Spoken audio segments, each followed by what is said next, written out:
Shaun O'Hara here alongside Giants elite left tackle Andrew Thomas coming into year 4. How are you feeling right now?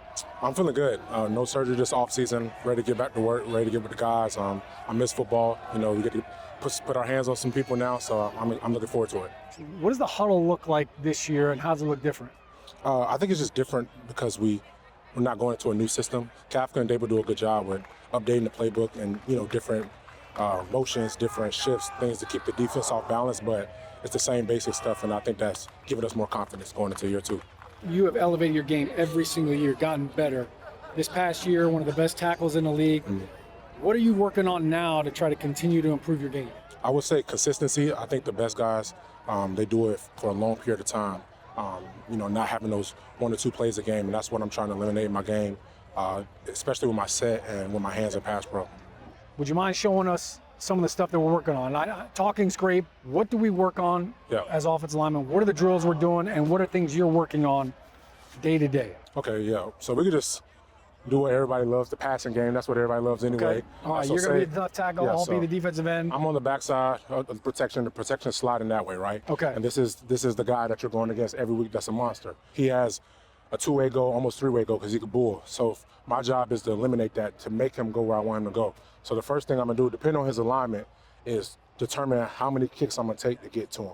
So if he's, say, this far away, I'm just going to take 1. Because I want to stay inside on this inside half as long as possible. That way he doesn't have a 2-way goal. He has to either go outside or rush down the middle.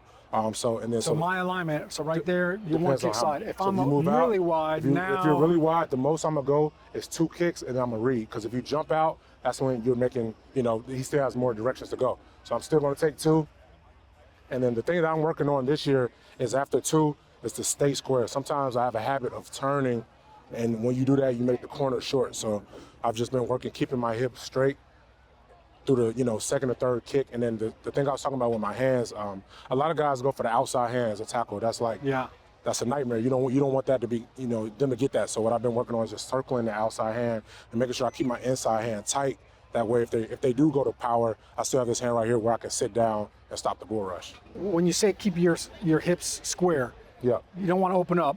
How do you do that? Is that by keeping your toe? Like if you point your toe out, your hips automatically opens up, right? So that's something you're working on, is the toe? So the toe is just a little angle in my stance, but I just try to lead with my heel when I kick. Because some guys, they lead with their knee, and that opens up your motorcycle, right? But if you're leading with that kick, you have a better chance of staying square throughout the rush. Talk to me about your hands. What's your aiming point and your punch? Yeah, so like I said, I'm setting it to be on the inside half of this guy. I'm keeping this inside hand. I want to have it around his rib cage, so right around here, or if he's rushing upfield, on his hip.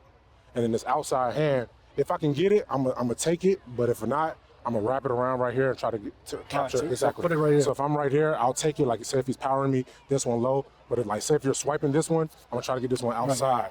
Keep moving it, keep moving. Keep replace, right? Replace. That's one of the things that you kind of work on in individuals and stuff. So now, as I get wider like this, how does your aiming point change on my chest or my shoulder? So that's the hardest part. A lot of guys in the league, they like to get real wide. They're fast, they're explosive. So you get nervous, but you got to try to calm your mind to say, he's still got to come to me. You know, taking my 2 kicks, waiting, hesitating. It might not look like I'm hesitating on film, but I'm taking a pause, thinking, all right, where is he going? If he's rushing outside, is he, converting back inside? And that's where I'm trying to meet him at. You want to do a live rep here? Yeah, let's go. Yeah. Let's make it look and sound like football. All right, you hear that? You hear that pop? That's football right there. That's what I love to hear. All right, so now I'm going to widen out a little bit. All right. Try to stay patient. All right, good separation right there, good power. All right, now show me the single hand punch. Yeah. Right?